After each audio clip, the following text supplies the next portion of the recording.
We are off and running. Hey, party people. Whoa, that's weird. Hold on. There's something wrong here. We have an audio issue. Why? Okay, that's that. Oh, this is weird. Oh, I think I know what it is. Okay, gotcha. Okay. All right.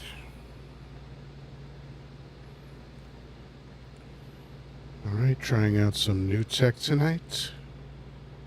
And shaking out the cobwebs, so to speak.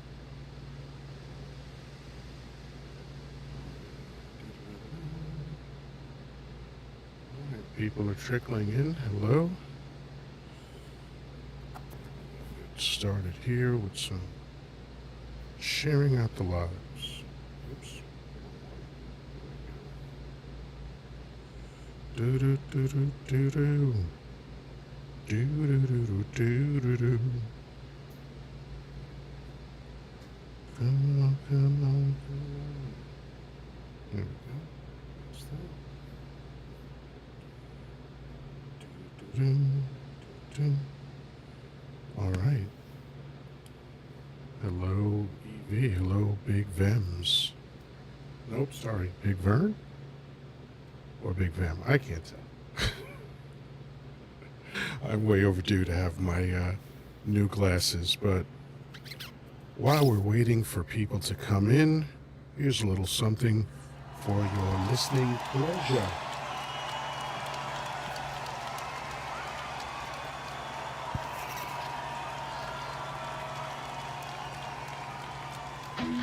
Freedom over socialism.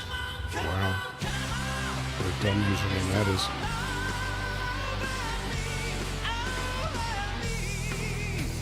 Freedom over tyranny, huh?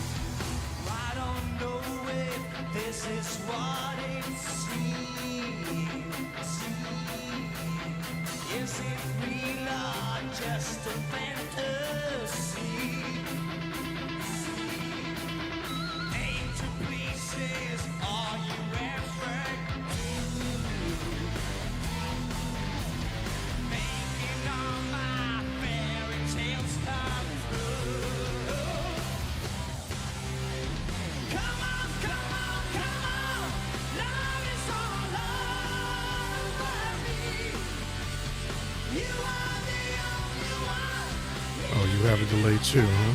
Okay, let me see if I can fix that.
Hey, Danny, good to see you.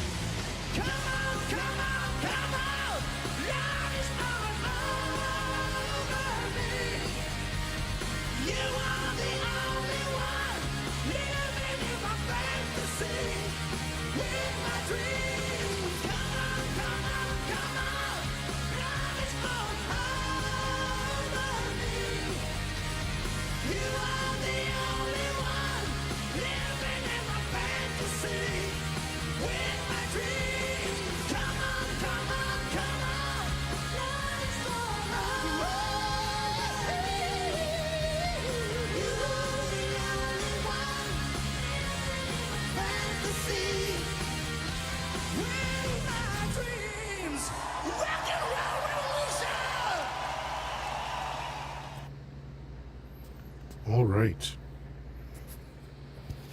I don't know why I'm echoing, but let me see.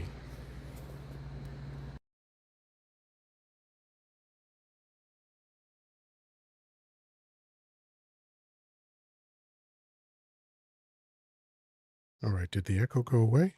It did in my head, so feeling echo is gone. All right. Okay. So that was just a tech thing, but I can't explain it. So what I'm doing today um, is trying to monitor the chat from my phone instead of having to look at my screen. And let's see. Reply to, all right, Blue. I'm trying to reply to you. So let's see if this works.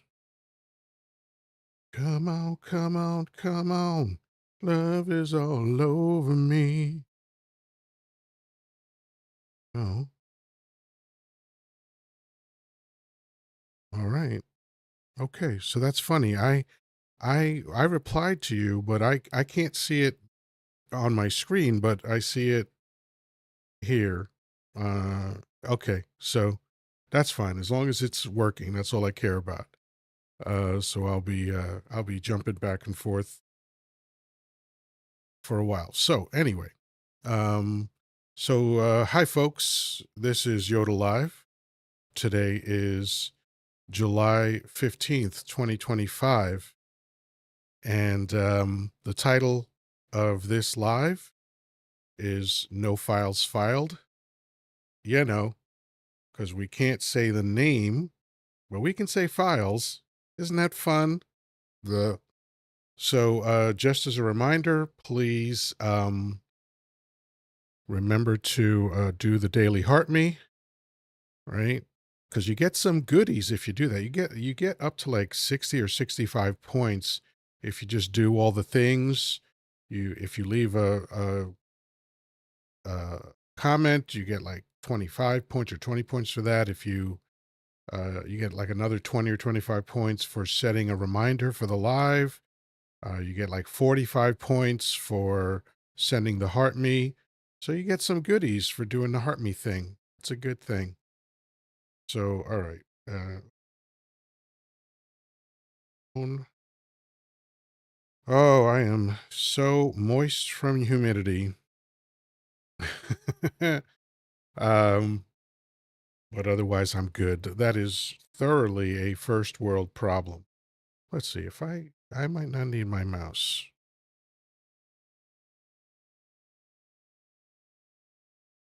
Yeah, I think I'm caught up there. That's a funny question, Stasia. What name can you not say? Well, I obviously can't say the name, but it rhymes with Pep Sheen. And I thought you'd get it when I said I can't say the name, but I can say files, blank files. I mean, a little deductive reasoning. So yeah, so Pep Sheen. Pep Sheen is what it sounds like. Um oh, Danny sent a 30. Love you so much. That's fantastic, Danny. Thank you so much. So we got a few people coming in here. As of late, my goal for the 2 hour session, at least 2 hours, is what I like to do every night, 6 nights a week, Monday through Saturday, 10 p.m. Eastern time, is get to 100,000 likes minimum, which means you guys are going to have to be tapping constantly. So, and of course, only if you choose to. I can't force you. I can only ask, request politely and nicely. But else we, I got a lot of technology in front of me tonight. I'm pretending that I can multitask when I really can't. Nobody can, by the way. If any manager or owner told you to multitask, they were lying to you. Can't be done. Not any major tasks. You can do one active thing and one or more passive things, but you can't do two active things, meaning something that your brain has to be actively engaged in order to do, right? That's why we lose, I think it's like 6 or 7 teenagers every day on average from texting while they drive. So it's not even a youth thing because some people say, oh, young people's minds are better. No, multitasking is not a thing the human mind can do. You just gotta roll with the punches on that one. So, as I said earlier, the title is "Files Not Filed" because I'm being cheeky, and it's just so obvious and so nonsensical. This whole thing with the files. It's the most 1984 moment that the administration has had. For those who haven't read it, probably heard about it many times. The book by George Orwell is called 1984, and it was written in 1949, and it described a society that Orwell had just lived through and was living in, which was these nation states trying to gaslight their populations into not believing what they see. Thanks, Steph, for the roses. Appreciate it. So, if you read that book, even though it was written in 1949, I will make a prediction, which is as you're reading it, you will think to yourself, this could have been written yesterday. That's how accurate it is in describing how the world works. How a man like Donnie Dump, glorified carnival barker basically, can campaign partly on the idea that he's going to expose the names on the files, right? The names on the files.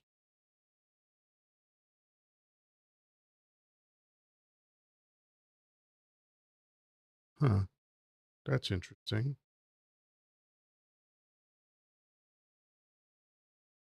All of my technology went wonky. Not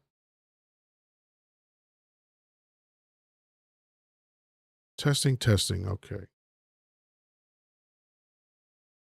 So, Dump campaigned for 2 years and frequently mentioned the files and made it out to be this conspiracy where it was all going to be the demon left wing and demon Democrats and all the other bullshit that he said. There's nothing but divisive. I know people like to say divisive. I'm not sure what the correct pronunciation is, but my whole life, I said pronunciation, the correct pronunciation. I love the irony of that mistake.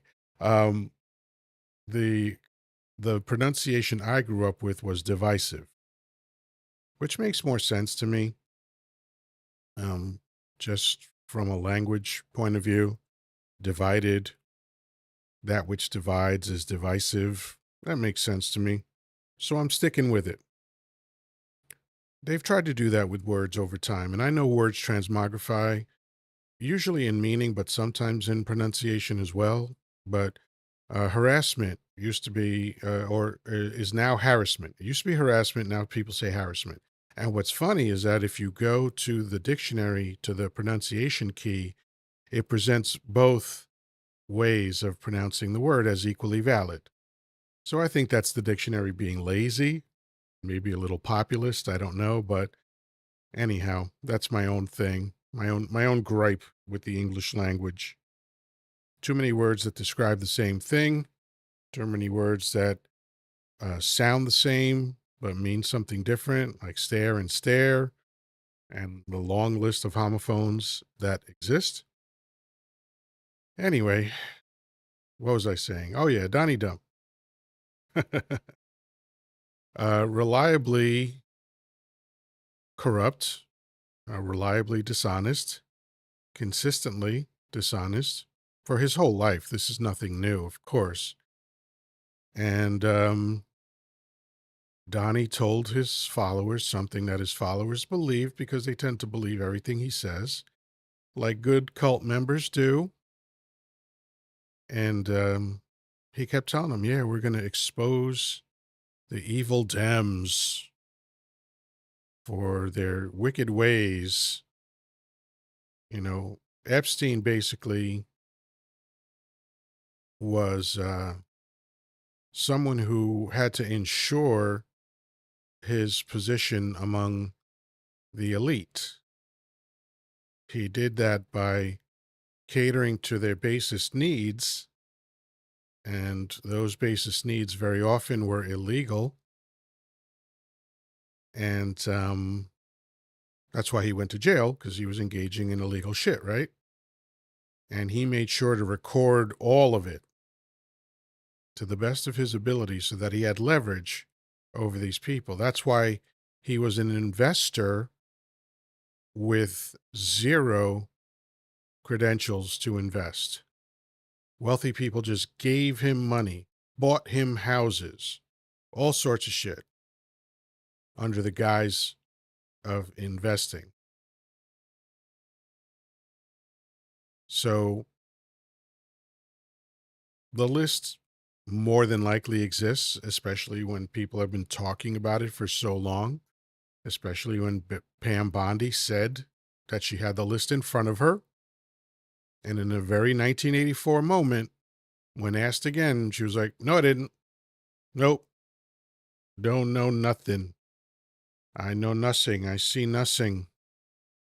Wild shit. But anyway, with that, start bringing people up. Let me see if I can do that on my phone. Be do here. What is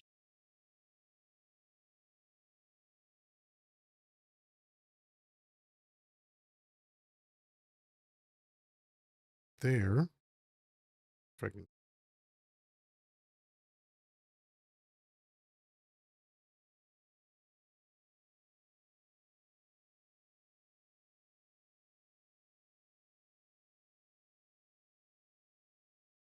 Port on my phone. Disappointing, but that's okay. All right, Danny, I'm going to invite you up. Please let me know if it worked. Oh, yes. Looks like we Well, go. it worked today. Yeah, I had a feeling it was just a glitch. Yeah, it So, was weird last night. There was that request, the guest box wasn't there on my bar at the bottom. I go, where is it? I can't request up, and you sent me a invite, and I didn't see it. So I don't know. well, here we are today, and it's working, so that's a good thing. That's And good. here I'm comes happy to be here. D's Nuts, otherwise known as Blue. How you doing, Blue? Hi. Hi, Danny. Hi, Yoda. My dog's Hey, having a witchy Hello. moment. all right. All right, so we've got people coming in and out. We've got 2,400 likes. Let's keep it going. So, in the meantime, of course, I've come up with an idea for the direction of the conversation, but I am not locked into that as the only possibility. So, starting with Danny, what do you think about the files not filed? Well, like I was saying earlier, they are trying to pick and choose who they want to release the names on the file. I had the gut feeling that's what's going on. They kind of said that one shape or form or another when he told Attorney General Bondi to only make sure you get legitimate names. That Right. was the buzzword. So I don't know what you think, but I think that's what's going on. So they're purging right now. That's a fair guess. And what about you, Blue? Hello, Blue, you there? Yep, I'm here. Oh, they. Um, well, I did see one video that kind of explained it well. It was actually Raskin. Senator Raskin. I just admire him so much from his trial through and through, early on with certain things. But he had said that, well, like, it's one of three things. Well, he said one of two things. I think it's one of three things. One, it's that he obviously is guilty and his name is in there.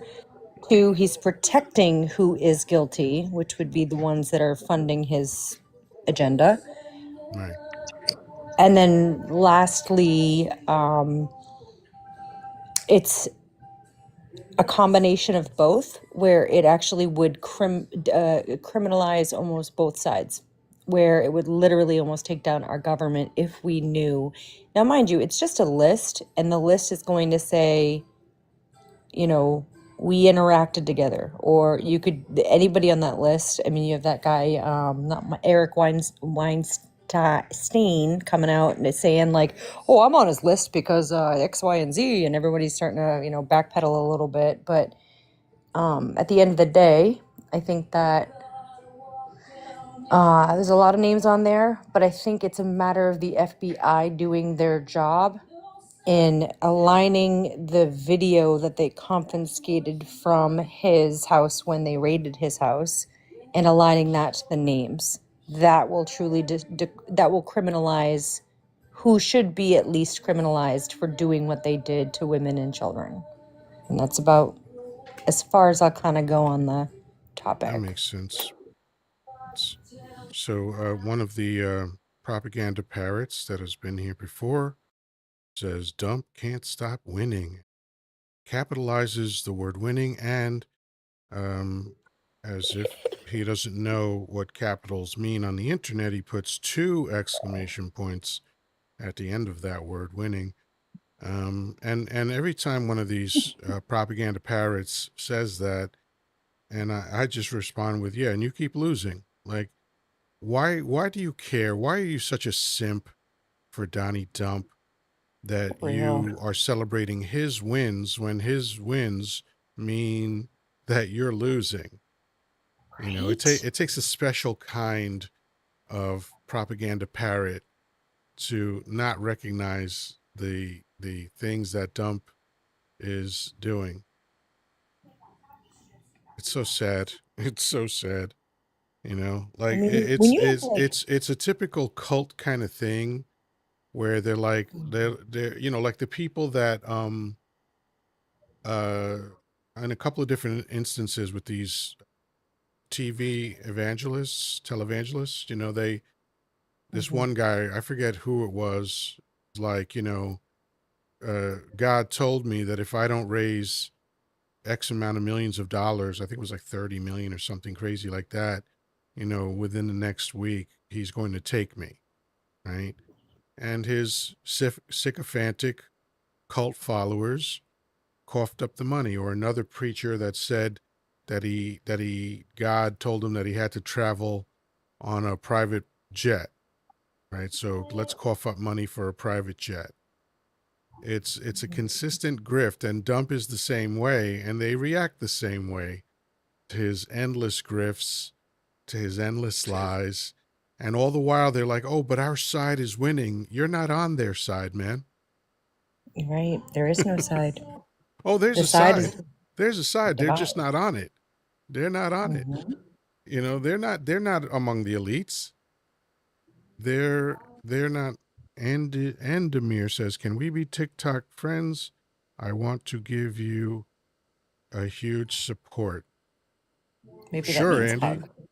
That's fine. That sounds good.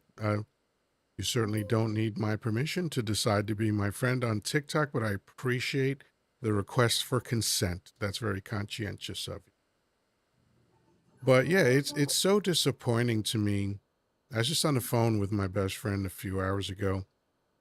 Um, you know, for 10 years now, we've been trying to tell these people, hey, this is who this guy is. Here's chapter and verse. Here's his Nixon Department of Justice going after him for racist real estate practices in 1973. Right? Him, his father, and the dump organization all got pinched. by the Nixon administration. And by the way, in 1987, Richard Nixon sent Dump a letter after he saw Dump somewhere on television and told him that if he ever decided to get into politics, he would probably become president. Little trivia for you. Really? Yeah. And that has been fact checked, and that is a real thing. His mom also said, on the contrary, if he were ever to get into politics, he would destroy the entire system. So it's There you just go. something there Mama too. knows best. Mom is always know best. Not if you were my mother, but yeah, usually. Well, that's why you're But here. yeah, that is true. I'm here for two reasons. One was my mother. One was my father. Mm-hmm. So uh, it is interesting that with his whole history, his history of the all the times that he cleared his casino floors of minorities because he didn't want the high rollers being offended at having to see minorities on the casino floor. His history of not paying vendors. And we're talking about roughly 10,000 complaints against him for that. At least 2,600 lawsuits in civil court. And, there's film of him at a hearing, and I believe it's 1993, where the casino commission is having a hearing, and Dump is complaining about the fact that Native Americans are getting finally some fair treatment in America. And he said, they don't look like Indians to me, right? We see his history of being a philanderer. 3 for 3 wives he cheated on. And he's such an upstanding family man that he paid 2 women a combined total of $280,000 for their silence. People only talk about Stormy Daniels, but the fact is that Karen McDougal got more money than Stormy Daniels did. Karen McDougal got $150,000. And the only reason Karen McDougal didn't testify against him was that she still loves him for some reason. Hello, Mike D. How you doing? How you doing? I'm excellent. So Mike D is also the name of one of the Beastie Boys. I don't know if that's just a coincidence or not. Well, no, my last name starts with a D, There you go. So but it I is a am from coincidence. Brooklyn. There you go. No But sleep I till am from Brooklyn. Brooklyn. Yeah. Yeah. So Mike, what's on your mind this evening? I want to know why you hate Trump so much. I want to know why you love Dump so much. Why did you love Joe Biden so much? I didn't love Joe Biden at all. I didn't even like Joe Biden. So tell me, So why do why you would love Dump you? so much? Why do you I care love how I Joe feel Biden. about Dump? Oh, because you're on a platform, right? Yeah, you're on a platform. Yeah, I'm on a fucking platform. Get to it. One thing Yoda is Hey, not is a very no. One at a time. Mike Why is have you speaking all now. gone? Why have you gone so nuts after all I did was ask a question? Nobody went nuts. Somebody just interrupted you. Calm down. Try to get centered. Take a deep breath. I'm allowing you to speak. So go ahead and just say what the fuck you have to say. My bad. See, here we go with the anger. Why so? Bye, victim. Bye, hyper-masculine tough guy who's always talking about snowflakes, who's acting like a snowflake. Gee whiz. These guys are pathetic. They really are. Like I was saying, you can't talk to these numbnuts. I can They talk to just them. I just sometimes don't feel like talking to them. no, I can't talk to them. You know. I don't have any of the patience for them anymore. And They're and never and going to there's change their nothing wrong mind. with that, There's, everybody has to make those decisions for themselves, you know. Um and I don't criticize anybody for choosing not to talk to MAGA hats. They're reprehensible people. I already knew where he was going Mhm. the moment he was like, "Why do you love John so much?" Like, or why do you hate him so much? Whatever his dumb question was. Like, why do you hate Dumb so much? Who gives a fuck? Mhm. I'm a talking monkey online. Who gives a fuck how I feel about Dump? But Mhm. because you're a cult member, you get offended if someone doesn't love Daddy Dump like you do. So I knew what he was all about from jump. I tried to give him some leeway to express himself, but he was too unsophisticated to do that.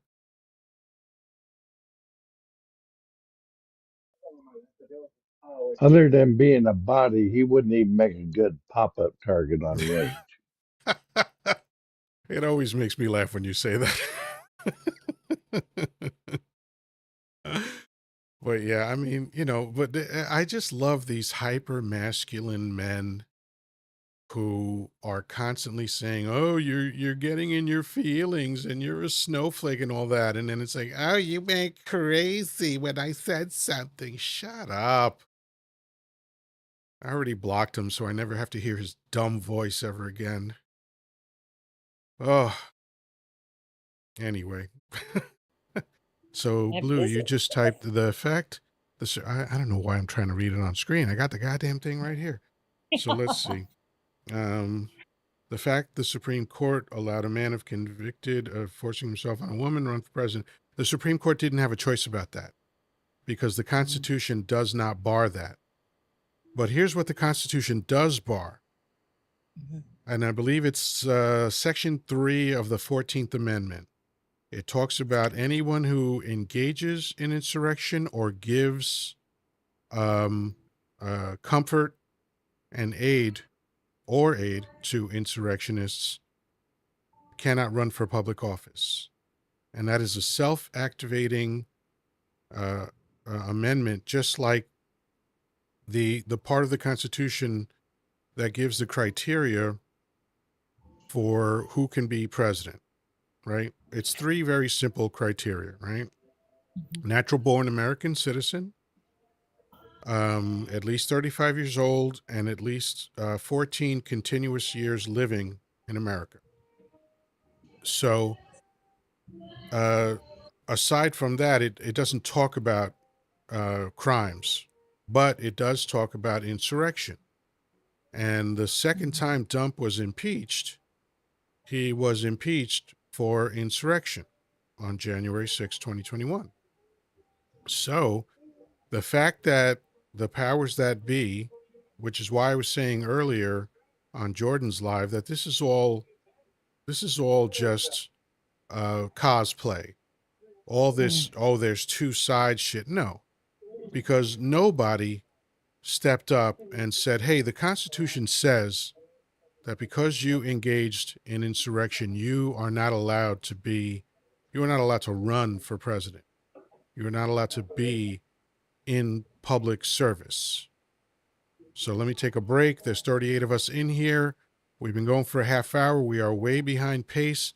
Let's get us up to uh, I would say 20. No, we needed to get to 50,000 likes very quickly, and I know we can do it. So just keep tapping on your screen. Tap, tap, tap, tap. Don't forget to do the heart me. I am building the fan base so that I will start doing bonus shows on Discord once the fan base gets built up. We can have conversations without sounding like idiots making up words for TikTok. So that's part of Yoda, my can I goal there. ask you a question though? Of course. From an everyday, non-attorney perspective, being a woman, obviously, to allow a man that's convicted of forcing himself on a woman against her will and convicted X amount of times, how is that not taken seriously in allowing him to his bid for office right out of the gates? Because if that were taken seriously and women were taken seriously and what we go through and or here you are allowing this guy to run for president, and it's going to absolutely make victims of SA cower and hide behind a rock, because you're allowing the person to become the commander in chief of our country when they don't respect women. So, from my perspective, it's like, why am I even in this country that our justices are prioritizing an insurrection over the rights of women, or the rights of a black man, or a man that's basically not white, or taking away those rights of veterans, or taking away our health care, all these issues we're all kind of like fluffed up about. But at the core of it, if I trace it back, why didn't it not stop right there? Where I'm a woman and what he did to a woman is not okay, and therefore he should not ever have been allowed to cross the step of filling out the paperwork to say, I want to be president. That's where I lost faith in the system.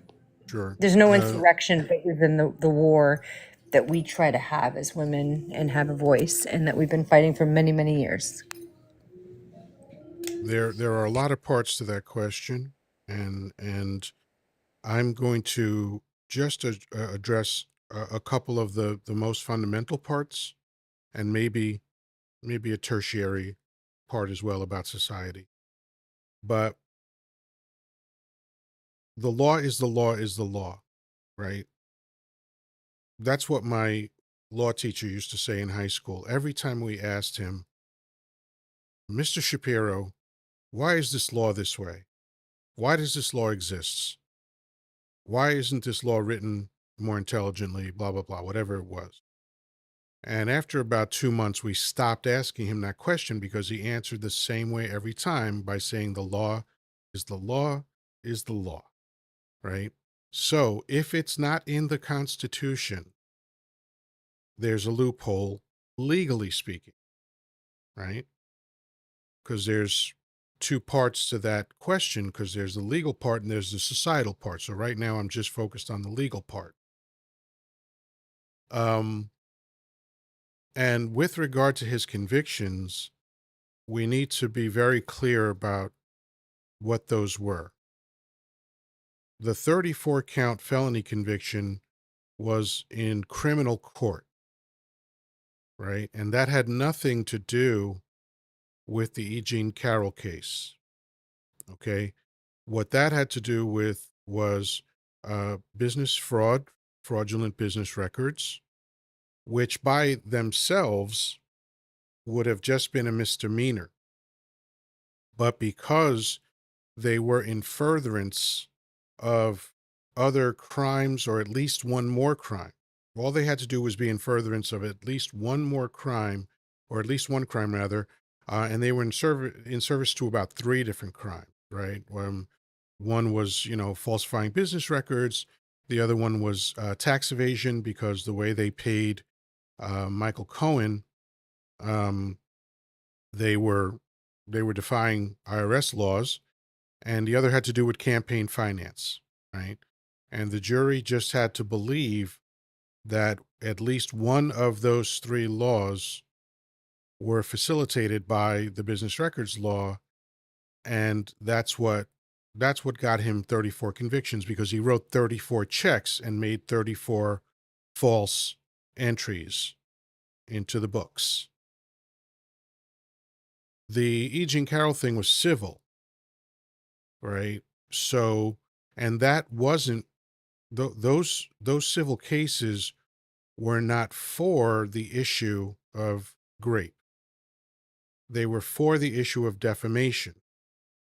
And the only reason that there were 2 defamation cases is that in his brilliance, 24 hours after a jury awarded E. Jean Carroll $5 million for Dump defaming her, he defamed her again.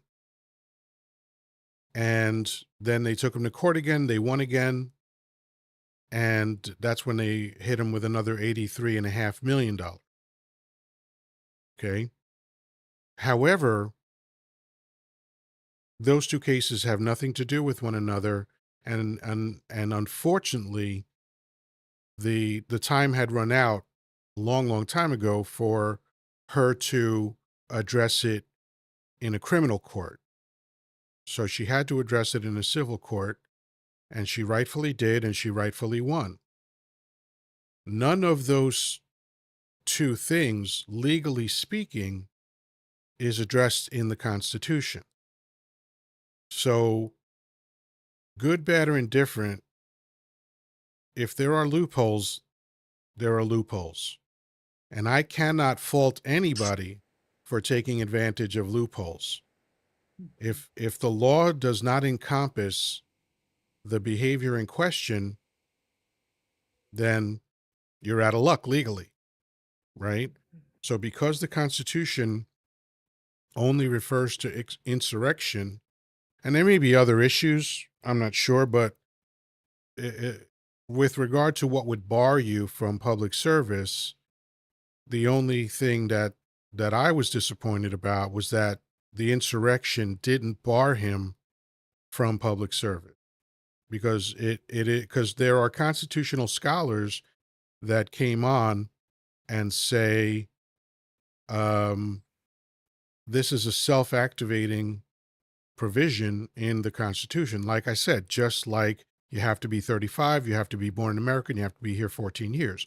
No one has to go to court to stop someone who's 30 years old from running for president. They just can't, right? So that covers the legal side of it. The societal part of it is a huge disappointment to me, because the same people that are upset about the files not filed are the same people that supported him after they knew what kind of piece of garbage he was as a human being. And for the people that say he didn't grape anybody, that is literally a technicality. The law has since been changed, but the way the law was written in New York was that in order to be accused of grape, only one specific appendage could be used in the carrying out of that assault. So because he used his fingers, legally, they couldn't call it grape. But if you read the judge's ruling, the judge who oversaw that case, he mentions grape 3 times. And he said, yeah, only by strictly technical and legal standards is it not grape, but obviously it is. And any man that says it isn't grape, I say, okay, let him do that to your daughter, your mother, or your sister, or your wife, and tell me how they feel about it. Exactly. So that's the societal part. And this is the problem with the MAGA cult, is that they, like every other cult, will always forgive the cult leader. They, every cult is the same. It's just a question of how dangerous they are, right? But the mechanics of the cult, number one, the cult can never be wrong. Number two, the cult leader absolutely can never be wrong.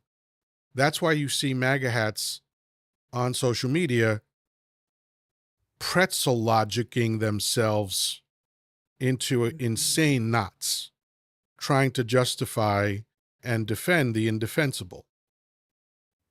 So I feel your frustration. As a minority in America, I have a sense of what that frustration is. I will never tell a woman that I know how she feels about certain things, but I can tell you I've been surrounded by multiple people screaming racial epithets at me, and they intended to harm me physically. So I believe that I can get in touch with part of how it feels to be in a marginalized group. And especially a woman. Like, I'm lucky, even though, I can't fight everybody off, I have more of a fighting chance on average than a woman would. And so there's a layer of vulnerability that I'm not in touch with because of that. But my compassion, leads me to understand what that must be like. And it's God. awful. And society has essentially legitimized a lot of things that don't need to be legitimized with regard to leadership, especially when President of America is arguably the most powerful position in the world. Hmm. And so what we would hope from society is that we would have a standard for that. It felt like we used to. When I look at debates from the last 60 years, I see mostly intelligent people that want the same thing, which is to make America run well, but just have different ideas of how to do that. And then slowly, while Reagan was debating, he was the first one to kind of be involved with sending insults back and forth. You know, someone said, and obviously Reagan was prepared for this. Someone said, I'm not going to make an issue of your age, and he said, and I won't make an issue of your youth and inexperience. Now that was a great moment in debates, and it was fairly polite, but I think that started to open the door to the vitriolic types of debates that we see today. And so there's been this slow degradation of the standards that people used to have, which is why a glorified carnival barker was not laughed out of town when he said, I want to be president. Before we continue, because I want to get your reaction to all of that, I want to say hello, WKRP. How you doing, my brother? Well, you got it, man. How you doing, my brother? I'm all the better for the fact that you're here, and I'm going to bring up Island Boy Pundit as well because he is requesting. So Awesome. Blue, Awesome. what do you think? Was my answer at least in the ballpark to your question?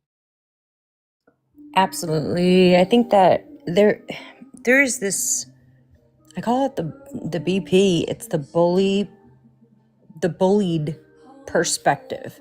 If you've been bullied in your life, you now have that capability, call it a gift even, to see things from an empathetic viewpoint, where if you just see someone getting bullied and your moral code is like, I know how that feels, that fucking sucks, I'm gonna be a hero, I'm gonna help this person because I would want someone to do that for me, that maybe when Right. it happened to me I didn't have that. And that's evolution. Okay, it's evolution of behavior.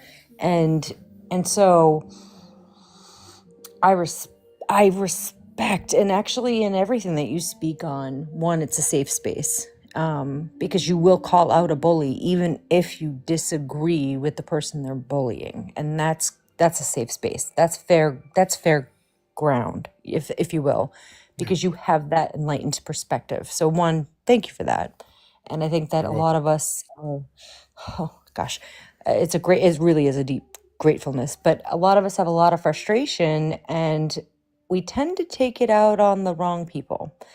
And sometimes to the point where it's like stepping on someone's head that actually is yelling at you, they agree with you, just to get their voice louder, and there is a breaking point, I think, where the stretch gets too stretched, and what's diplomatic between, let's say, Trump or let's say Reagan, where there's still a level of respect within politics that represents this country. And even if they become the leader of this country, let's say Barack, he's not going to sit there and say, I'm going to feed the divide, and have this individual who's literally saying, you libs and this left side, and that's supposed to be our president. That's supposed to be the leader of this nation, the free world, the free space. And when you get to that level and that position, you should be able to take two sides and meet in the middle and not fuel the fire and divide between both sides. And that's incredibly frustrating because it's setting back women. It's setting back race. It's setting back everything that we've come to this far in our country. And that's very frustrating. And I've actually had women who I'm agreeing with on panels like come at me, and I'm like, yo, because when the foundation breaks, we've talked about this before on one of your lives like a while back, but when that foundation breaks, people start getting hungry or freaked out because the stability isn't there. And that's when you start seeing really dark sides of people come out. And a lot of people are saying, well, what do I do? Like, share while this platform is alive. That like and share of a commonality is a move in motion that you made that spreads it to someone else that might not have known it before. So you might not think that you're doing it or protesting isn't enough, but this platform, this evolution that we have right now to have this space to have this conversation is your voice and your likes and your shares, and you're spreading this and opening these conversations. People don't realize it because we're used to it being a different way. It actually is impacting a lot, and we have a much bigger voice as a unity than we think. So I'll leave it at that, and that's my No, rant. My rant is that's over. excellent. No, that's excellent. Folks, this is an amazing panel as always. If you like what you're hearing, please keep tapping the screen. I read what Island Boy Pundit said incorrectly. I thought he was saying, "Can I come up?" He was saying he couldn't come up. But I'm glad you're here, Island Boy. I hope you're okay. Um, all right, I want to talk about something briefly, and get all three of your takes. So I fault Hillary Clinton for what I consider a strategic mistake on her part. Now,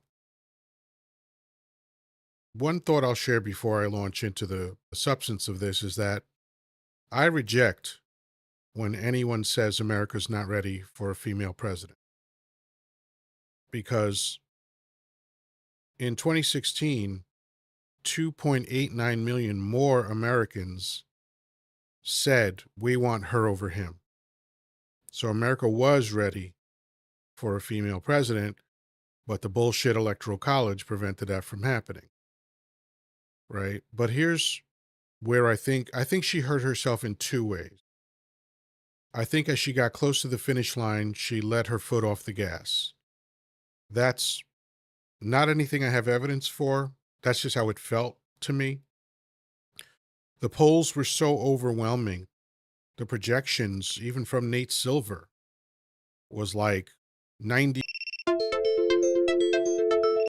You froze up. Yeah. Am I back?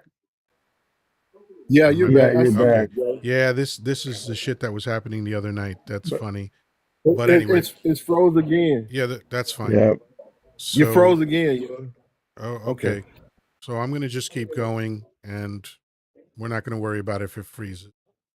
So Hillary took her foot off the gas, and the biggest strategic mistake that she made, in my opinion, is referring to Trump supporters as a basket of deplorables, because that fed into the uh, the sense of division.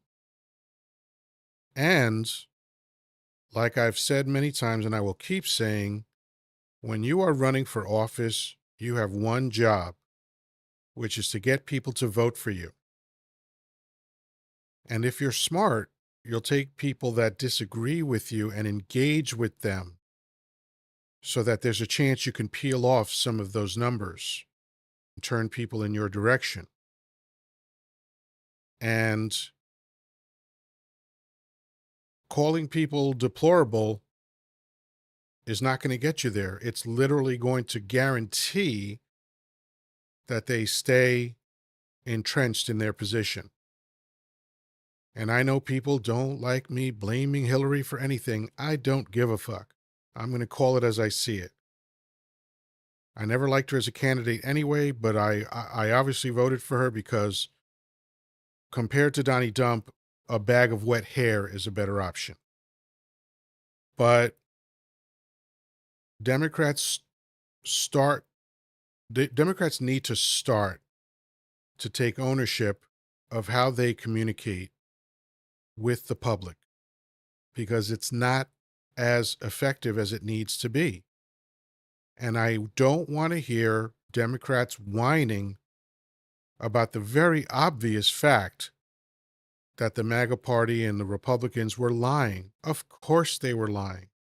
They have no positions on government. They have no policies to govern America. So yes, they were lying, but that means that your fucking job is to tell the truth better. If they're lying, then you have to tell the truth better than they're lying. So I don't ever accept that as an excuse. And all of the pundits are trying to distance themselves from any culpability in the contest of 2024.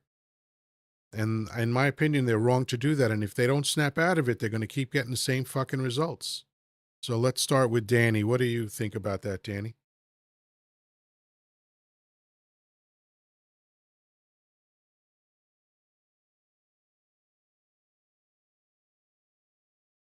Looks like you're muted, so I'm going to invite you to.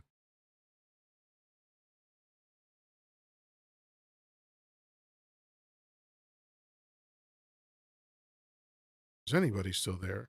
It looks like the live is I going got on, it. but there Here you I'm go. talking. I pulled a AC. AC was good about not rebooting his mic. Anyway, uh, I agree with you on the comment that Hillary did. I mean, that was strategically stupid on her part, you know. And I feel that there was an overreaction from the MAGA over that, in my opinion. Take it for what it's worth. I think the Yeah, by the way, overreaction Skis, stuff is I see so. that you're waiting to come up. I will invite you up in just a moment. So anyway, but I also think that the MAGA people were unsympathetic when Trump called out that disabled reporter. That Because the I cult leader thought, can't be wrong. yeah, but I thought that should have put a fire under the Democrat side of the house because it there's no way that dump. You know, years ago, I saw politicians just lose their career over a comment like that on a disabled reporter in public, and then rooted for the crowd to beat the crap out of them if they get out of the way. And you know, that's what I do back in my day. He talked big, but he had, you know him. He talked big, but if you got him face to face, he'd be a wet blanket. So. Anyway, he wouldn't say it to your face, let's put it that way. And he wouldn't, damn sure wouldn't say it to mine. But to say that to a disabled reporter like that and making fun of him and stuff like that, I thought that that shows you how empathetic these maggots are, because I mean that was just shameful for him to do. But I agree, Hillary made a big mistake, and I hope that whoever runs against the Republican this next time uh, think before they open up their big mouth. Let's put it that way. Yeah. Um, before we get to you, WKRP, I, this is going to sound weird, but when you come from the kind of neighborhood that I did, um, like the idea that you've never thrown a punch or taken a punch is weird, right? And of course, I know in the bigger picture that's a silly position to take, but there's something to be said about a guy who does all his fighting through lawyers and never gets in there, gets his daddy to pay a doctor to make excuses for why he can't serve his country, you know, and now talks tough. Now it's all, oh, let's go drop armaments on this country that didn't do anything to anybody just because we want their resources. You know, let's talk tough because we know deep down inside we're punks. Like he knows deep down inside there's a part of his psyche that completely understands that he's a fucking punk. But, you know, he's gotta act the part as much as he can. WKRP, what do you think about all that? Well, what I think about is, I'm glad you said that. Now, beginning with Hillary, I didn't too much follow her because I know about when they were talking more about the files and her and also when she was running for president. One of her campaign guys in my hometown, Alabama, and when Barack Obama was on the run, he said it wasn't time for a black guy. Join on their team, go with Hillary. And I was kind of dismayed about that as well. But that's another story. Now with Trump, being that some people idolize and worship people that they want to be like, that's what they're doing. That's what who's that? Probably background noise. Oh, okay. But that's why they're all jumping on Trump's I say wagon. Some people they love a person they want to be like. They idolize him. Whether it's because of his money, facade, or just because he is who he is. And the Trump liked, they don't have that. They're looking for someone they can call their savior. And that's where Trump comes in. He's giving them basically what they want. He's saying what they want to hear. And also by doing what they want to be done. And they're just jumping on this so-called surplus bandwagon because they feel like one day he's going to make them wealthy. He's going to supply all their needs. But that ain't happening. That's hilarious. If they really think that, that's I know. hilarious. That's like people that lived in trailer park voting against the estate tax. Fucking hilarious. Yeah, but it's happened. And a lot of people are either brainwashed because it's something they always dreamed of wanting. He's their so-called savior because they can't see themselves as doing it for themselves. They're looking for their idol. They're idol worshiping this guy. Did you hear what Speaker of the House Mike Johnson said? He's God's man. Yeah, and I was like, Mike wow. Johnson's a sociopath, so I don't really care what he says. I know, but I'm just saying. But that's what they're looking at him too. They're getting their expectation, their thrills is they're living a life as Trump. They want to live, which unfortunately in life they're not gonna, because he doesn't care about them. Only thing he cares about is what he can get. And as far as him and his daddy's help, you know, he loves the spotlight. Trump loves the glamour. He wants that life. And if you can agree with him in it, he loves you. But if you don't, he'll try and put you down as far as he can. So that's what kind of my thoughts on that. He seeks attention. He's an attention seeker. He loves it. And if you can feed into it, you're his best friend. That's it. Fair enough. So TMP, I'm going to invite you up because you have a lot of goofy things that you're saying in the chat. So let's see if you can actually come up.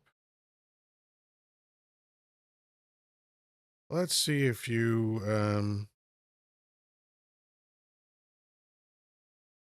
let's see, TMP. Come on. Put your money where your mouth is. Come up. Come on. You can do it. Put your big boy pants on. I'll give you time to talk. I already know you're a propaganda parrot, so you're not going to say anything interesting, but let's see. Ha ha ha. TMP says, you do get I already won, just weeding out the trash. There goes that hyper masculine bullshit. What did you win, you donut? What did you win? Your daddy won something. Your Lord and Savior Donnie Dump won a whole bunch of shit. You didn't win shit.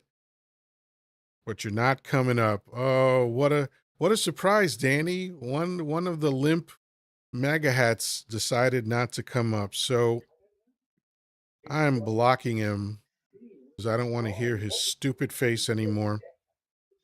He Uh, probably says he's a veteran too, but I bet he's not. I don't give So a shit whatever. what he is. He's a twit as far as I'm concerned. He's a coward. He's So, a coward. Blue, your thoughts on what I said regarding Hillary and the Democratic Party?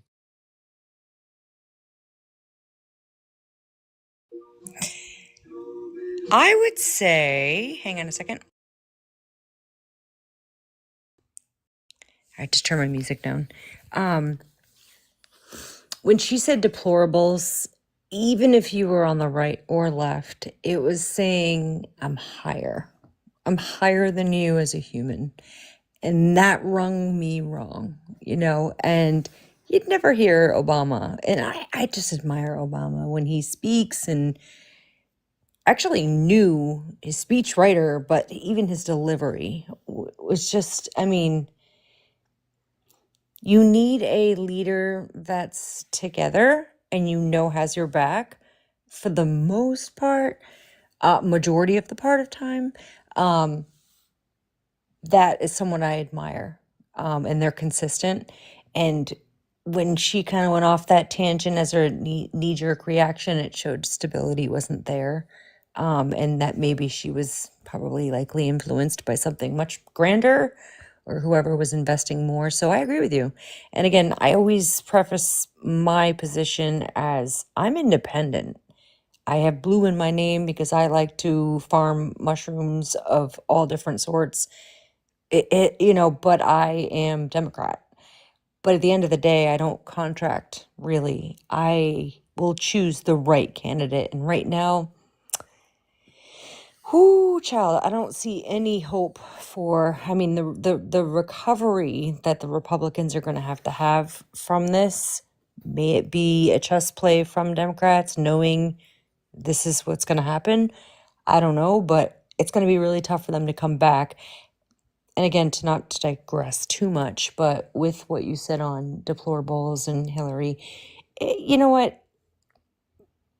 She didn't represent, I think she did a disservice to Bernie, and Bernie had a popular vote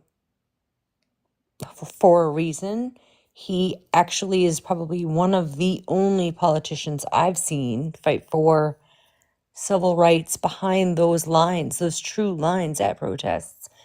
During civil rights, during women's movement, he's just put everything on the line, and I haven't seen corruption as far as I can dig on it. And there was a lot of weirdness with Hillary, and so I'm hesitant to support that. But I think that when someone tells me you need to pick left or right, and that's it, I don't like that personally.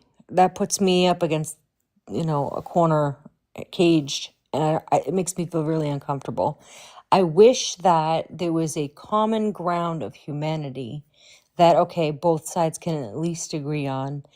And I think that where we are today, the divide has gotten so wide that you're on the far, far right of really loud, potent people, and the far, far, far left, even really dark, angry, potent emotions coming out. And then anybody in the middle is like, what the fuck? But at the end of the day, like, if you put all this like noise aside and just be like, our basic needs met. Are you okay if you lose your job? Is what you put your taxes towards. So you get a paycheck of $1,000 a month, let's say, and 200 of that goes to taxes. Are you okay with your taxes not going towards if you lose your job and you have to, lean on Medicaid for a temporary moment in time, or if you have a struggle in your life as a human, whether it be financially or divorce or something, just like human rights, religion aside, politics aside, like true raw empathy.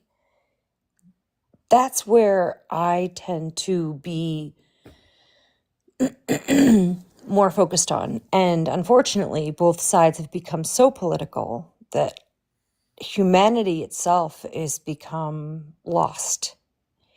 And I don't like when people's meals are taken away. I don't like that 7 million meals of children are being taken away. I don't like the repercussions that people, they don't even realize this wave that's about to hit in 2027 when these all kind of get rolled out, because our Supreme Court justices seem to be a little corrupt as well because they've lost their Seem and a ability little are doing a to. lot of heavy lifting in that Oh, sentiment. mm-hmm. And again, I'm ranting a little, and so I thank you for the space and time to do that because I'm just thinking out loud. But if the divide gets too wide and you start to take away the food and the circus is no longer entertaining, you're going to see some really evil people come to the surface. Well, that and you see good people doing desperate things. Exactly, which is not necessarily evil. Right, It's right. if You know, someone the said to the whole you, play of Les Miserables is based on a man being thrown in jail because he stole a "Hmm, loaf of bread to feed his family, right? if So, you had a daughter or a son and God came to you and said, Schmurder your son or daughter and honor me, would you? of course No. not, but Abraham did. Abraham was Mm. going to, right? So the story says, Yeah. you and I think a lot more, Well, I yeah, of think, course it than didn't most actually most happen, but people. it's a great story. The point, yes. You and I think very eye to eyes, but Yeah, we always have to articulate it to a yeah. place where it's common ground in the middle and respectful of both. I get that, um, but we're in a weird position, Right. right And now.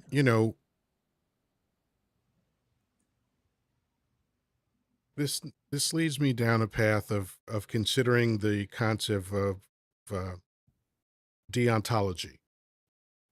Mm. So, in case people are not familiar with this very obscure term, Oh, I wouldn't be surprised, but deontology is the idea of slavishly adhering to whether something is good or bad without regard for the consequence. And if you want a perfect example, um, you have to look no further than the Avengers, because what Thanos was doing by snapping his fingers and eliminating half of the population was a deontological function. What he was saying is, I understand how horrifying this thing I'm going to do is, but because it's right to do, because of overpopulation and conflict and the whole thing, I'm going to do it, right?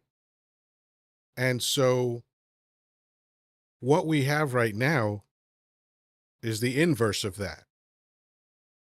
You have people doing horrific things with absolutely no reason for those things to be doing, for those things to be happening. Hi, Penelope. Good to see you. Thank you for all the gifts. I appreciate you as always. Penny is here. Penny, if you'd like to come up, please request up. But that's what's troubling me right now.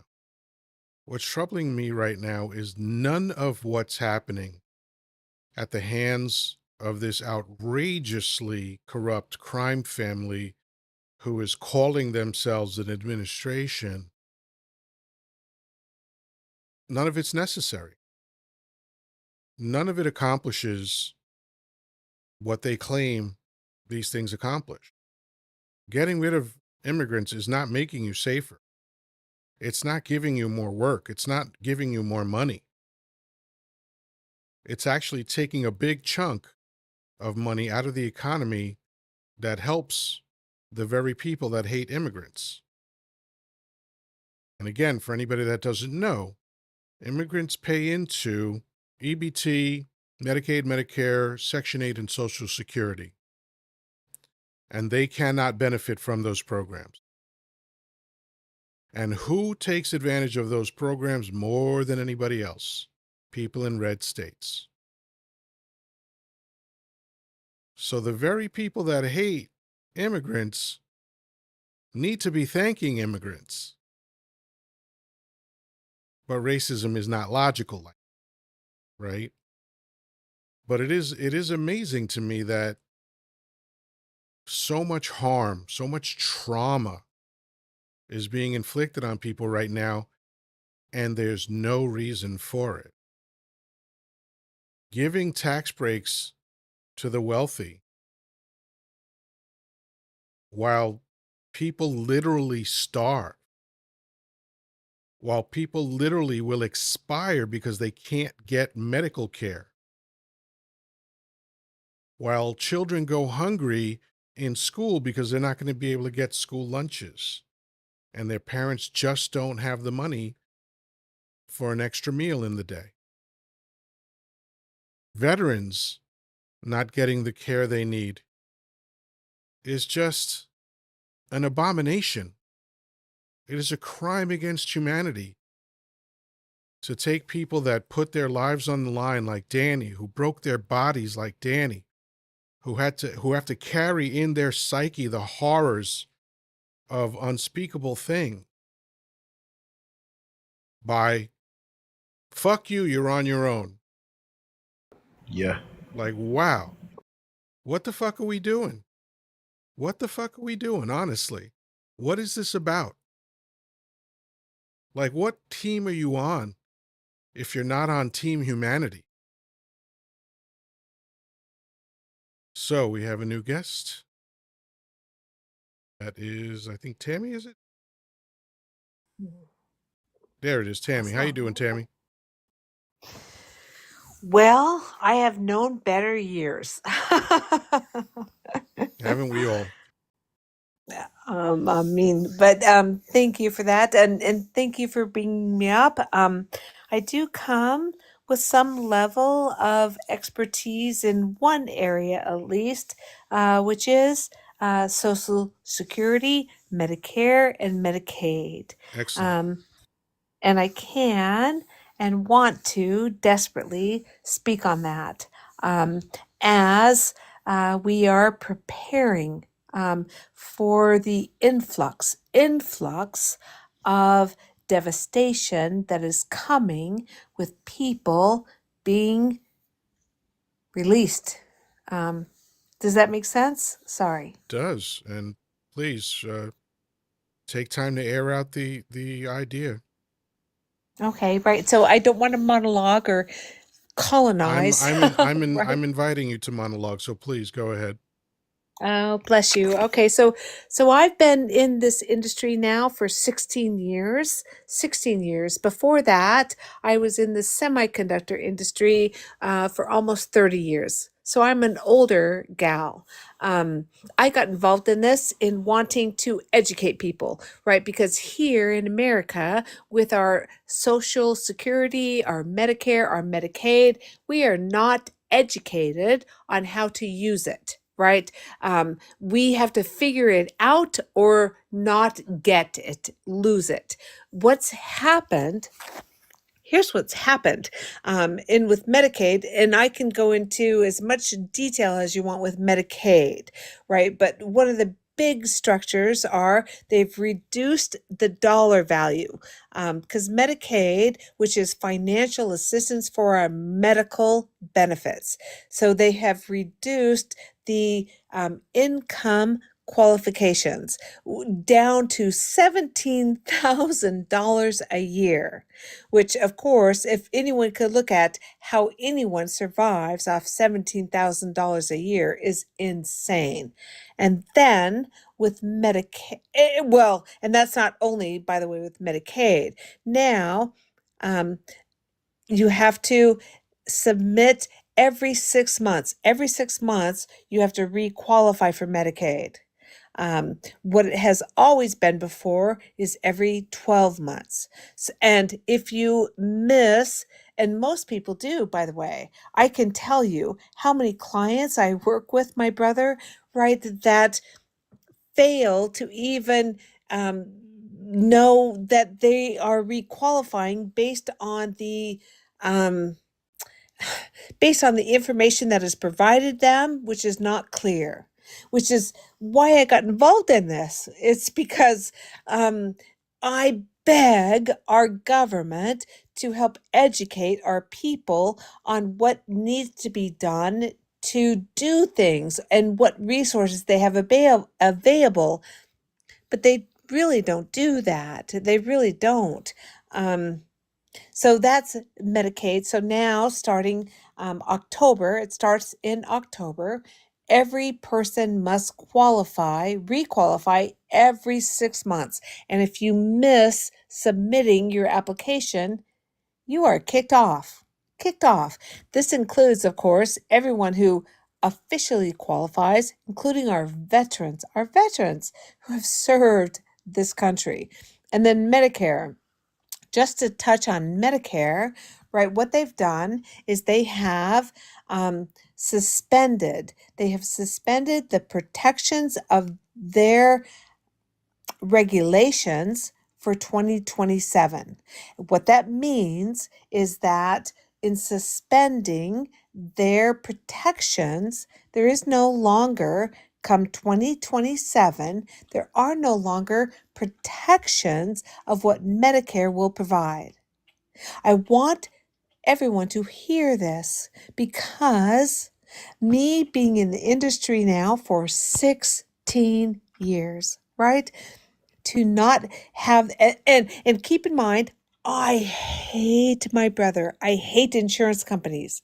But I got involved in this, right? Because I saw my father. I got involved in this because my father had a major heart attack, could not go to work, had to get on Medicare, and I knew nothing. He knew nothing.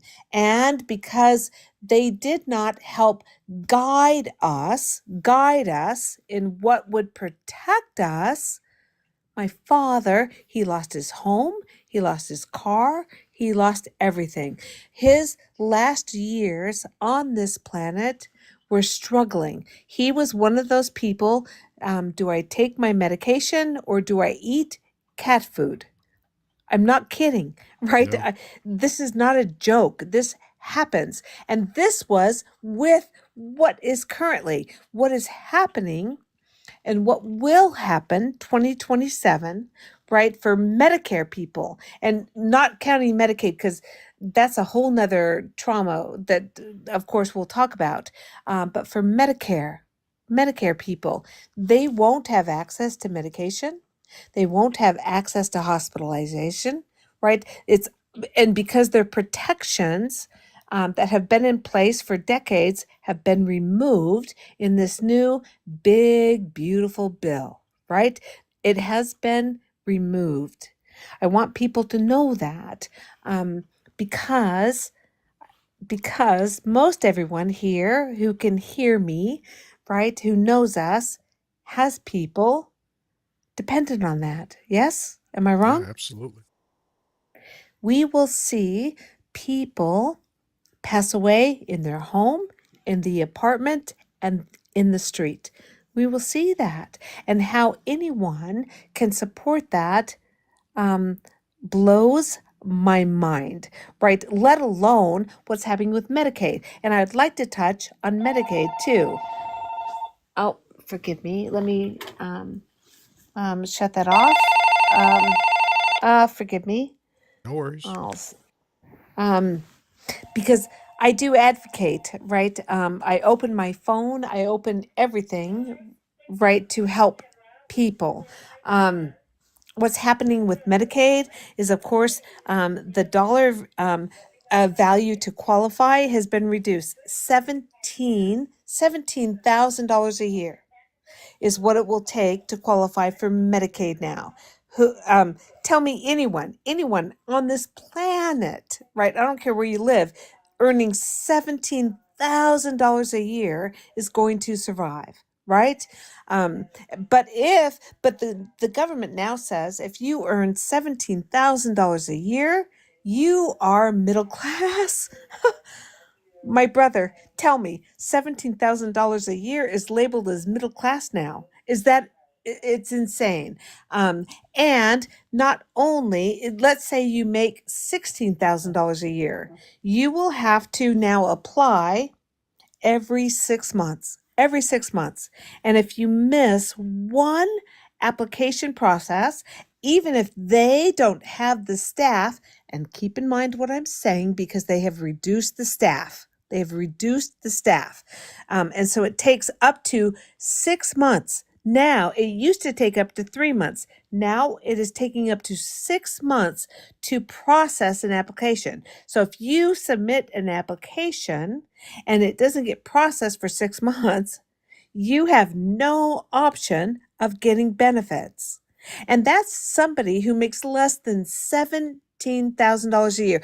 And I want to remind everyone who is affected greatly in this is our veterans. Our veterans are the people who went to Afghanistan, right? The people who gave everything to this United States of America, right? That are now, who's the majority of the people in the streets? It is our veterans, and that's proven. The next people that will be the majority of the people in the streets will be our grandparents, right? Our grandparents. If you do not own your home full out, you will be in the street, or you will pass away alone in your home if you have that still, in an apartment or in a shelter or in the street. I have documentation, my brother, to show that. I know all of that, absolutely real. And I've never done this before, but I'm considering doing it with your consent. Normally, I post clips of myself from my lives, but if you don't mind, I'd like to post the explanation and information that you just gave us. 100%. And you can use my name because Okay, I'm an older gal. I'm 61 years old. me I too. will, I mean, I'm I not an will, older gal, but I am are you? 61. Hello, my brother. Right? And see, we do have the gift of age, right? And which I wish upon everyone, right? Right? Amen. Right? Because the gift of age comes some wisdom. We get to see what we've been through. I was born in 1964. You were too, yes? Mhm. Look what we've seen. Look what we've seen over this time. Yes? Yeah, well, I'm not convinced age and wisdom are automatically conjoined, because I look at the people in Congress and Senate that are older people, and they don't seem wise to me. But You're what we right. hope is that with age comes wisdom. Um, so Right. I thank you so much for all of that excellent information. Um, yeah, I definitely want to post a clip of your explanation of those things because I think people people get distracted by the shiny parts of this conversation, which is understandable at times, when we're talking about, left and right, Hatfield, McCoy, all that bullshit. People can get distracted by that. But sometimes what gets lost within that distraction is that we're talking about human being.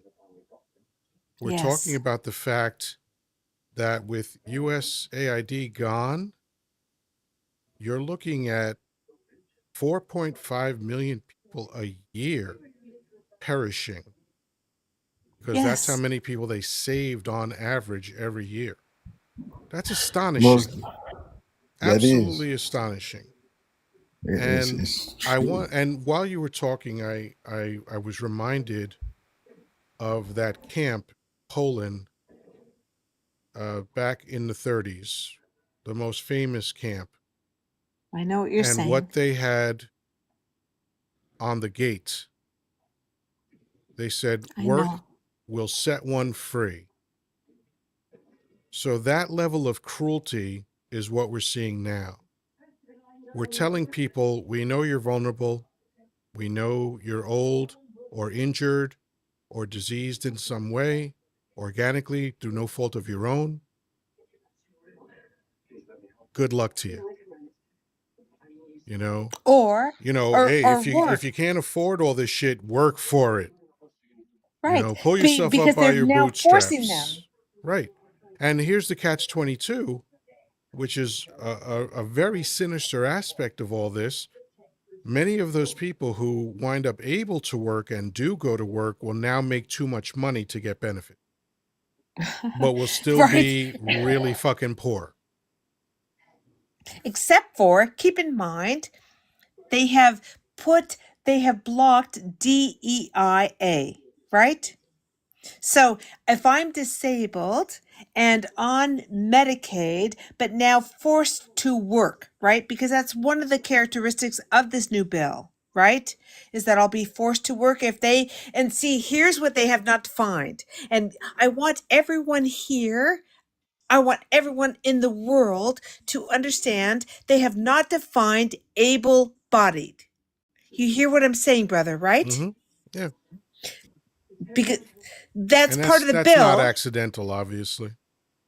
100% not accidental. It's on purpose, right? On purpose. And so if I am disabled, right, and getting Medicaid, and they deem me able bodied, I have to work. I have to go to work. But here's what they've done they have dismantled DEIA, right? So they've dismantled, right, the opportunity for me to work. Do you hear what I'm saying? You know what I'm saying, right? Yeah, they built a trap door into all of this because it just compounds their cruelty, and they compound their cruelty because they can. That's it. There's no other reason for this. There's no functional reason. There's no positive outcome, net benefit to any of this. This is just cruel, powerful people exerting their cruelty and their power over other people. That's all this is. Supremacy. It's supremacy. Yeah. Yes? Am I And wrong? of course not. The fact that billionaires and millionaires want to fret about 2.6% of increased taxes is just disgusting. Because after all is said and done, this is what we're talking about. We're talking about going from 37%, which is already insanely low, to 39.6%. And this bill stopped that from happening. And instead, and by the way, had they allowed for that meager 2.6% increase in the taxes of wealthy people, none of these services would have had to be impacted. None. Correct. And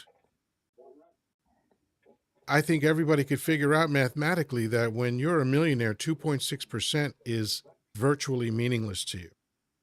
It does not impact your life in the slightest. And this is what these people are willing to bribe politicians to make sure that they get. And they don't care who suffers as a result. That's a level of evil that's unparalleled. Unparalleled. I see, because it was more than a year ago that Social Security pulled people like me, because I'm an agent, right? And I've been doing it now for 16 years. So they pulled people that have been in it for a long time and who haven't had any violations.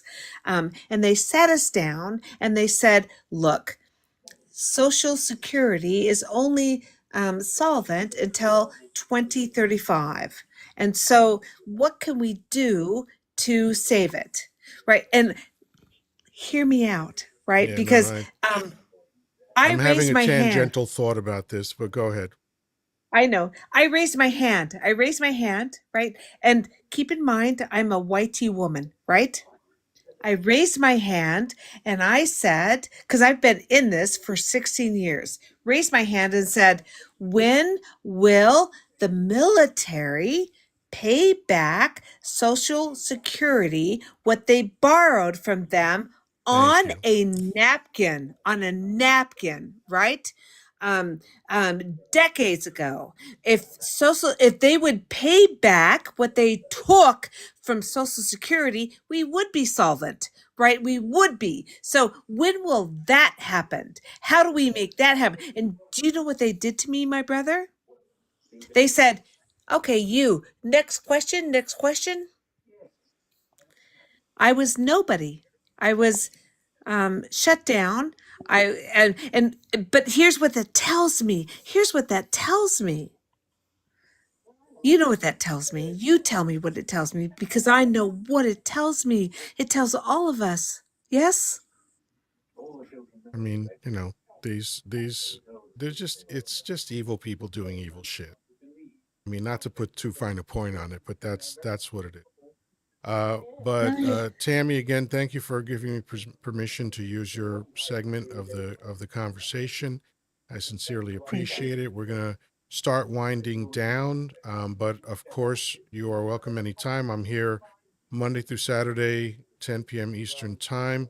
Thank you so much for everything you contributed. Thank you for having me, my love. All right, take care. WKRP, we're gonna go down the line. Final thoughts, my friend. This has been a whopper, man. Been some fucking Wow. outrageous She, information. I love it. But final yeah, thoughts. Go ahead, man. she's a wealth of information. Wow. Yeah. Final thought: we're in for a wild ride. Hopefully, only for a few. Only for a few, and I pray that everyone will be able to maintain and just get through it. And what you were saying about AID with the kids and with the USAID, yeah. food, USAID. I'm sorry, Yeah. but because I was thinking today he ordered 5 tons of food burned that was supposed to be for children. What they had to send out You know what that's today. considered internationally? Yeah, It's considered a crime against humanity. humanity, of course. And that really, I'm like, man, these guys are just. What are we doing? What are they doing? What I don't know. If the international court ever catches up to this dude, he's going the way of Saddam Hussein. That's what I was thinking. I'm not exaggerating, man. I can't wait. I know he's going to do everything he can to avoid this, and he might very well avoid it. But if he ever gets in front of Jack Smith again at The Hague, I will stop everything to watch that coverage 24 hours a fucking day. Because I just can't wait until the gavel comes down guilty. Because Yeah, he's a it piece of has. shit. And all Yeah, of the motherfuckers that attach themselves to him and are doing all their goose stepping next to him, fuck those people. you're right. This is the worst shit I've seen since World War II. And there have been at least 27 different genocides since World War II. But this is the most heartless shit. You know, like America's never been through this. America's been through horrendous shit. And nothing will top the depravity of slavery. But this shit right here, since that time, this is the worst shit that we've ever seen. You are correct, my friend. That's my WKRP, I always appreciate your input, man. I look forward to Friday when we go head to head in Trivial Pursuit, but I have a feeling that you've been boning up and you're gonna be more competitive as time goes on. I just feel that in you. Yeah, I hope so. I've been studying. But man, as always, I've had a great time, and you're a wealth of information as well, my brother. Keep up the good work, Yoddah. Thank you, man. Have a great night. Blue, your thoughts. Ugh, child, man, Tammy, she touched me in a way because I personally am going through something where I was terminated wrongfully, and I'm doing my due diligence and, suing that party, and I'll be fine. I'm not looking for empathy or sympathy, but let me tell you, to get insurance, well, first off, to get unemployment, and then it get cut off at 6 months to the date when you've applied, you've done everything by the law. You've paid taxes for 20 years straight, like for these moments, right? You would think. Um, and to have to like be 6 months in, applied to 200, 300 jobs in your industry and not getting anything because everyone's freaked out with this administration. This is just like the beginning. It's about to get nasty. And like I hope, people have a lot of rhetoric and a lot of things to say on social media or hide behind a USER and a number. Number one, it's so easily traceable. So you're not hiding behind anything, but use your words wisely. Use your platform as like when you used to watch the news and be yelling in your living room. We now have like this interconnectedness to be able to speak with to each other and what's going on. And when someone like Tammy comes up and speaks on like how hard it is right now and what I'm experiencing, how hard it is. Like if I go on Snap, it's literally you wait in line for 45 minutes, they transfer you back for 45 minutes, and then after waiting and listening to the same song over and over on loop, as soon as it hits 3, it hangs up on you because that's when they close, and they're closed on Wednesdays. Like it's like I get my purpose is to live this moment for me to fight against this in the future. But what do people do that don't have that insight of anything better or even the options that Tammy was talking of? Is that when you do lose your job, what your taxes goes towards, you can apply for help on your electricity bill, help on your heating bill. This is shit I never even thought I would ever touch. And I happen to, under my circumstance, have to touch these areas, and they're so hard to reach. And that's what our taxes goes towards. So does it really, is my point, and this is not even like hitting that 2027 time frame that graciously Tammy came up and kind of warned us. We're all arguing over who's right, who's wrong, Epstein, this and that. And you know what? Keep Epstein on that search bar, please. But be prepared is what her message was for what's coming in 2027 when all of a sudden you've got these Trumpy supporties not realizing that they actually have Medicaid. It's just state and disguised with a different title. And when that starts to get cut and their food gets cut and prices go up and gas goes up and all these things, and we're suffocating because as hard as you work, you're not returning on your investment what you're spending out. Tammy's right. Just start saving your cash if you can. Start spending less if you can, because until this is corrected at a political level, I don't have a resolution other than thinking, Nuremberg trials. So I'm thinking way in advance, and Yeah, but or the damage will already be done. exactly. And so, how do we mitigate the center space that we're in right now? And so, what I can say is keep tapping, keep posting, keep being vocal, keep sharing. If you like the live and they're not gerrymandering you or trying to get a fire out of you to make you to fight over no purpose, stick with the lives that keep you grounded and focus on a solution like this live. Keep liking, keep tagging, keep sharing, because you do have a voice. And thank you for that. And you actually answered your own question of what do. That's part of what we can do, is all those things you just enumerated. Like, just, there's very little in life, and this is from my perspective. I'm not saying I'm right. This is just how I think. There's almost nothing that I'm in control of, right? I can't wake up tomorrow and decide that the sun's going to rise in the west. I can't stop an evil government from being an evil government. I can't stop man's inhumanity to man. But I can decide what I'm going to do and say next to a certain degree, right? Because, if we want to live a certain way in America, you've got to pay to do that.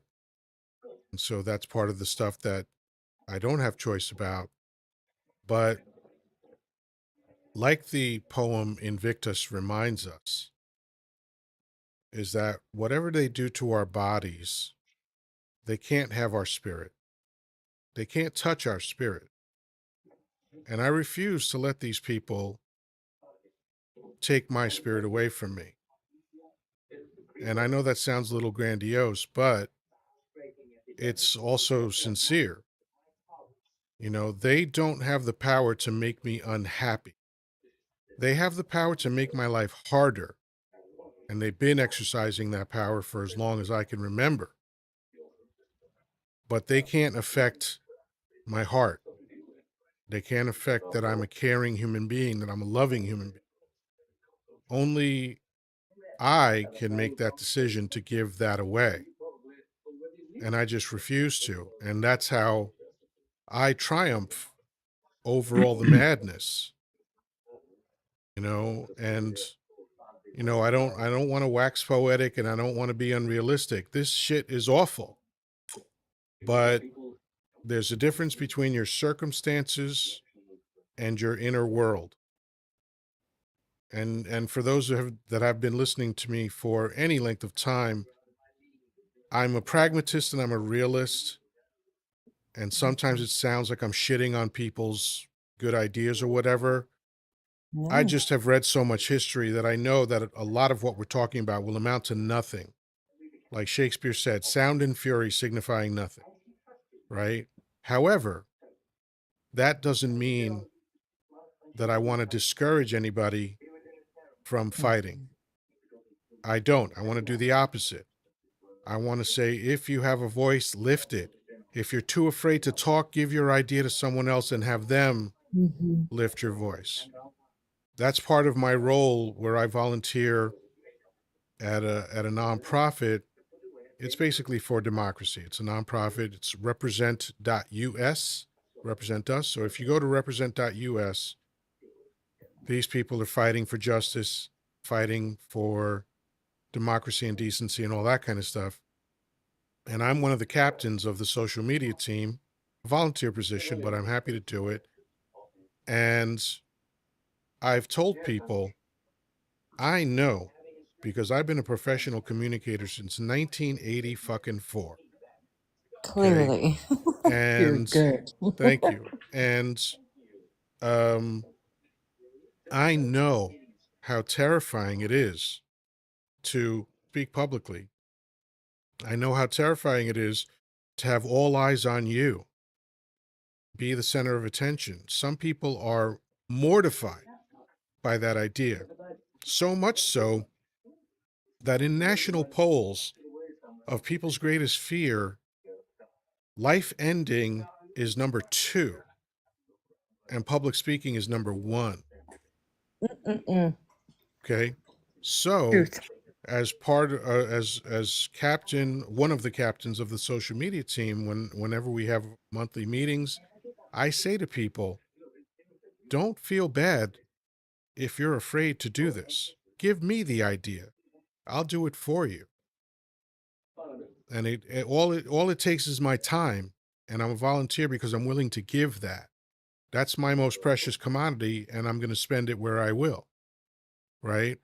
So these spaces, these lives, these comments, these posts, they all mean something, even when it feels like they don't. Because I've used this metaphor before, and I'm happy to use it again. Elephants love the taste of acacia trees. But acacia trees are where ants like to live. And obviously, one ant can't do anything about an elephant coming to eat their home. But ants have been known regularly to take down elephants because they don't act as one, Mm-hmm. they act in a unified way. And however many ants it takes to bring down an elephant, they do it. So I know it feels like shouting into the void sometimes because I felt that way on many occasions. But I've also thrown in one more element just for my own emotional management, and that is to completely divorce myself from the outcome.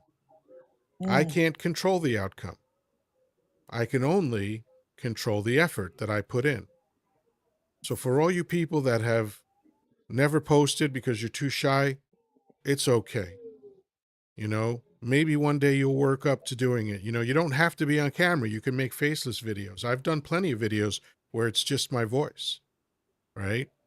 But again, if you're too shy, find someone that isn't and give them the idea and let them bring your idea to life. And all of us working together will get the same results as those ants do when they attack an elephant, you know? And again, this is Okay. not a scene from Les Mis. This is not a scene from Red Dawn. I'm not saying it's going to be easy. And I'm not saying that a lot of us are going to have to pay the ultimate price, because we are. We are. You just have to figure out if the price is worth it to you. I know what this country can do to me. I know that they can snatch my liberty at whim. I know that they can snatch my life at whim. I know that. I am not foolish enough to think that I am untouchable in any way, shape, or form. I rarely leave the house these days because I want to avoid that kind of encounter if I can, right? But I'm willing to pay the price of being vocal and growing my account so more people hear me. And whatever comes, comes. Because the persistent rumor is that we all have an expiration date. So it's a question of, how do you want to live out this time? Do you want to be terrified? Do you want to just be selfish? Self-centered is okay. Self-prioritized is okay, but I don't like the idea of being selfish. So when I come up here, these are all the things that inform my willingness to be in front of you and talk on a nightly basis. I take Sundays off because if it's good enough for our Heavenly Father, it's good enough for me. And those of you that know I'm an atheist know that I'm only half joking on that one. But you know, it all matters. It all matters. Every comment that's written down, every time someone comes up and pours their heart out on a panel. I mean, I've had panelists that have almost brought me to tears on many occasions just because they were so honest and real and raw. You know, I cried one time when Danny was sharing, I think it was during his live or somebody else's live. And, you know, because I was so moved by what he was not only sharing with us, but the fact that he was willing to share that deep personal pain, you know, so it all counts. It all means something. So I encourage everybody to just keep going. Just keep going. It's the only reason why humanity has lasted this long, because we just keep going. You hit us with an ice age, we just keep going. You hit us with another ice age, we keep going. You have floods, fires, earthquakes, drought, famine, we just keep going. It sucks sometimes. It's terrifying sometimes, as it is now. The air of fear is palpable in America right now. But as the British like to say, don't let the bastards win. Fuck And yeah. with that, Blue, thank you so much as always for participating.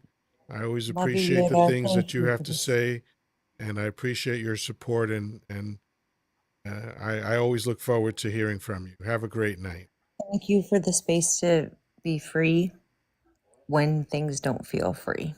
So You're I welcome. appreciate you. Thank you. Thank you. Danny, my brother in arms, in on these TikTok streets. What are your final thoughts, my friend? Well, first off, I can't promise I'll bring you to tears, okay? Uh, That's okay. but I try to not to bring anybody to tears, but I do speak from the truth and I speak from my heart. Like I always tell people when I'm on these panels and I talk to the chat also, you guys are the future and I am the past. I'm on the later years of my life. Uh, and when I heard Tammy speak so eloquently about her uh, expertise, which she sounds very uh, smart, and she has an expertise for sure in this area of Medicaid and Social Security. And of course, I'm on Social Security. I'm a retired 22 year Army veteran that served in Vietnam. And when I went into Vietnam, I did not know if I had the courage or not because like I had never had to do anything like that. I was 19 years old. And I found out I had the courage, but I also found out what it was like to be poo-pooed a couple of times. I also felt like what it did to me, and you don't ever get over that experience.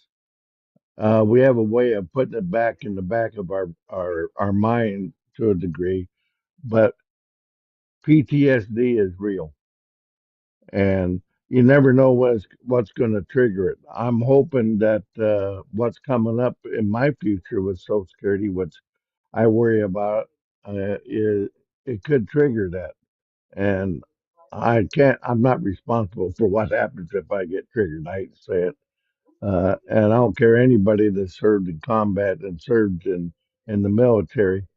Uh, can honestly say that without any reservation or hesitation. But I'm afraid of, and a lot of people don't understand, is that if they do what they say they're going to do, not only are they going to put a bunch of seniors out on the street or unalive in their homes, like Tammy was saying, but there's going to be a lot of veterans that's going to do the same. And unfortunately, if they do end up having to go to the hospital, the VA is going to overrun with veterans, senior veterans like myself. Right. And because I haven't used the VA much, I got my disability and everything through, but I have not counted on their medical assistance. With my TRICARE for life, being retired military, and then when I got up to Social Security, I got Medicare. So at 75 years old, I've never had to really count on the VA. But there's a lot of veterans out there that do count on the VA, and when there are cutbacks from the VA that they're doing also, it's definitely going to overwhelm. It's going to overwhelm. Right now, the Afghanistan war, conflicts, and all the rest of them has already strained the VA. I remember when the VA was really bad under Ronald Reagan era, and they made the movie about Article 99 about the VA at that time. As you well know, I think I've talked about this before, Yeah. and it's terrible. So I hope that that doesn't happen, and we can only pray that uh, the best outcome. But that's why I started the way of positive change with my new live. I started it Monday, this last Monday. We're going into another one tomorrow, and the discussion is try to bring us together in a positive way to move forward. Because, like I said to you, and I've said to everybody, if you want to go uh, argue and debate with MAGA, there's plenty of pages out there to do that. Because that's an entertainment value for those people, and they like that. It's like watching the Jerry Springer show. You just can't seem to get enough. So come to my lives if you would. We need your input. Tammy, I gave you a follow, and I hope that you come to the way of positive change on Wednesday. We're here on Mondays, Wednesdays, and Fridays, and it's a lot of fun. I'm sure that Yoda's going to give a PSA on that before he leaves today. But please do that.